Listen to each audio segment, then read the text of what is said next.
The King Who Moved His Beard.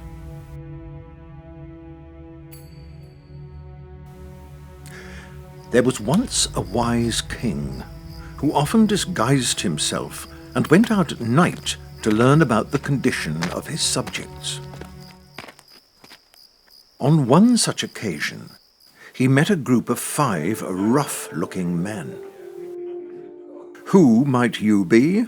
asked the king.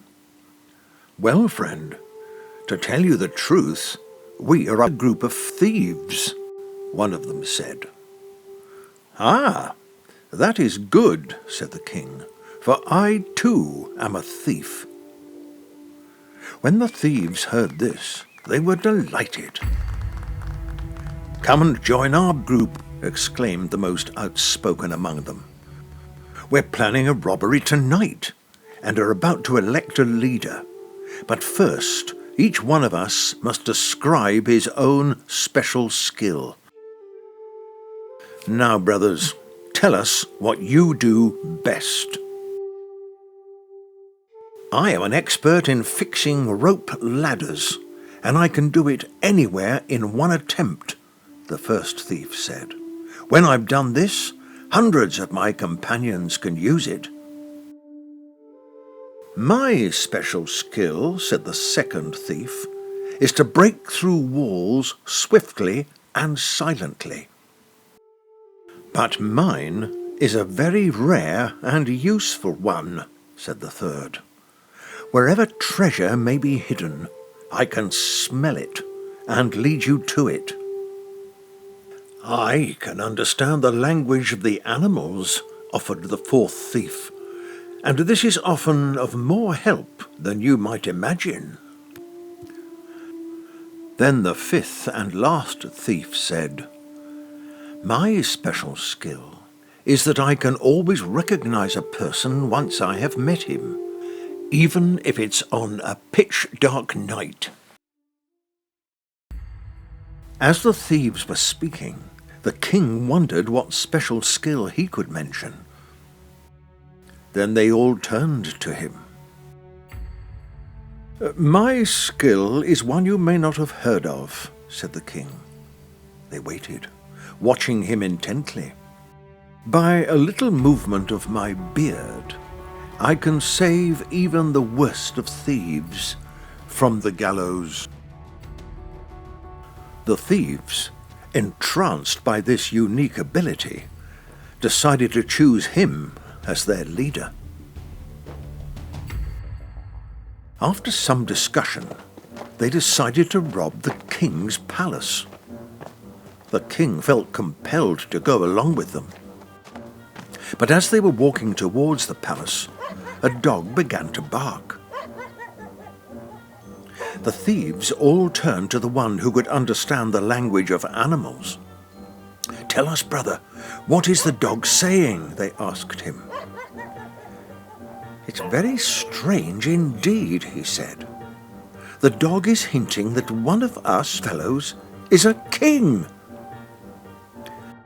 Hearing this, all the thieves had a hearty laugh, and the king joined in their laughter. They soon reached the palace and got to work. The first thief fixed a rope ladder in place, and they all climbed over the outer wall and into the palace grounds. The second thief broke through the wall of the palace itself. The third smelled out the hiding place of the king's treasure and led his companions straight to it. Then they tied the treasure into bundles and left the palace in the same way they had entered. Once outside the palace walls, they divided the treasure equally among themselves and then quickly dispersed to their homes. In the morning, the king sent out his guards to arrest the 5 thieves.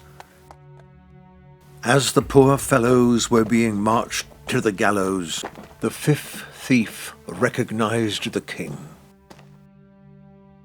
He stepped forward, said in a loud voice, "Oh, my king, I can recognize you now in the light of day, for you were with our group last night.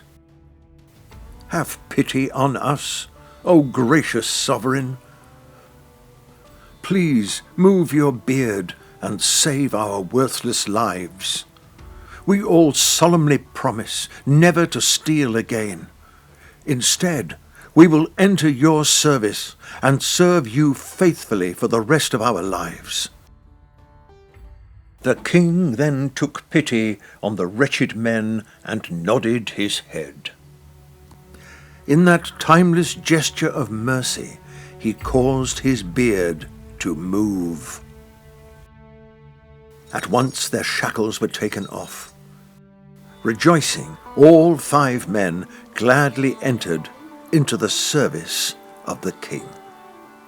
Similarly, God sends his beloved sons to put thieves, rogues, and all those who are drowning in the phenomena of this world onto the right path. Saints have to resort to all kinds of means to save human beings.